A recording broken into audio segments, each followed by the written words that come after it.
Hello guys, welcome back to my channel. आज हम बात करते हैं एक्सआरडी, एक्सरे डिफ्रैक्शन जो इंस्ट्रूमेंट्स है उसके एक पाउडर मेथड होता है। उसमें से पाउडर के दो मेथड हैं, एक लाउ मेथड है और एक डिबाय एंड शेरर मेथड है। तो आज हम बात करते हैं डिबाय एंड शेरर मेथड क्या होता है। ठीक है, तो चलिए हम स्टार्ट करते हैं। तो जो पाउडर मेथड था, सबसे पहले डिबे एंड शेरर 1916 में दिया था, जिन्होंने पॉलीक्रिस्टल मटेरियल को लेके इन्होंने स्ट्रक्चर देखा था। ठीक है, उन्होंने क्या किया, पॉलीक्रिस्टल मटेरियल पाउडर, पॉलीक्रिस्टल जो मटेरियल था उसका फाइनली पाउडर्ड फॉर्म में एक लिया और उसको एक कैपिलरी ट्यूब में डाल दिया।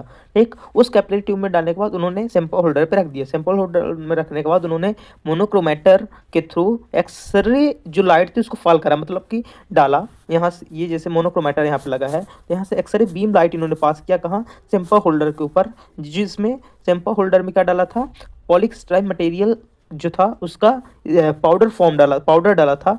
उसके बाद उन्होंने क्या देखा कि जो फाइनल पाउडर था तो उसमें जो एक्सरे पड़ती थी डायरेक्ट, तो एक्सरे पड़ने के बाद कुछ लाइटें तो सीधी चली गई, ठीक, और कुछ थी जो डेविएटेड होके फोटोग्राफी फिल्म पे उन्होंने स्पॉट किया। ठीक, वो जो फोटोग्राफी फिल्म में थी जो डेविएटेड लाइट हुई, मतलब कि यहाँ जो क्रिस्टल से ये मान लीजिए क्रिस्टल है और क्रिस्टल से कुछ लाइट पड़ी और वो डेविएट हो गई इस तरह से, और जो सीधी तो वो तो निकल गई, कुछ डेविएट हुई, तो ये जो डेविएट बना, जो एंगल बना यहाँ पे उसको थीटा माना इन्होंने। ठीक है, क्या लिखा है, in a finely powder polycrystal material, एक सेकंड रुकना, क्या लिखा है, in finely powder polycrystal material specimen these are many crystalline so we have different value of theta. जो थीटा था मतलब कि जो डेविएटेड लाइट है वो तो सभी का एंगल तो अलग अलग होगा ना, तो उन्होंने क्या बोला कि जो डिफरेंट वैल्यू ऑफ थीटा है वो सबका अलग अलग होगा। ठीक, फिर उन्होंने क्या देखा, जो डेविएटेड लाइट हुई उसका थीटा निकालने को उन्होंने क्या किया, तो एक्सरे आर डिफ्रैक्टेड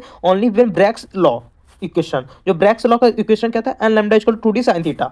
ठीक, तो यार 2d sin theta equal to n lambda हम बोल सकते हैं। ठीक है, जो ये photography film I receive through the X ray, जो फोटोग्राफी फिल्म होती है उस पर एक्सरे किस प्रकार से डेविएट होता है। ठीक, तो वो हमने देखा, ये जैसे यहाँ ये जो पॉइंट बना है, डॉट बना है, ये क्या है, एक्सरे फोटोग्राफी यहाँ बीम पड़ी। ठीक, और ये फोटोग्राफी फिल्म के ऊपर इस तरह से स्पॉट बन जाते हैं। ठीक है, तो इसी को हमने बोल दिया arrangement of lines in diffraction pattern, मतलब कि जो फोटोग्राफिक फिल्म है उसमें एक प्रकार का इस तरह से वो बन जाता है, पैटर्न बन जाता है, इसी को हम स्टडी करते हैं एक्सआरडी पे। ठीक है, तो इसका एप्लीकेशन क्या है, identification of unknown crystal material, determination of unit cell dimension, मतलब कि हम यूनिट सेल डायमेंशन को डिटरमाइन कर सकते हैं, कंपाउंड के क्रिस्टल को हम आइडेंटिफाई कर सकते हैं, मेजरमेंट ऑफ सैंपल प्योरिटी, मतलब कि जो हमारा सैंपल कितने % प्योर है उसको हम स्टडी कर सकते हैं।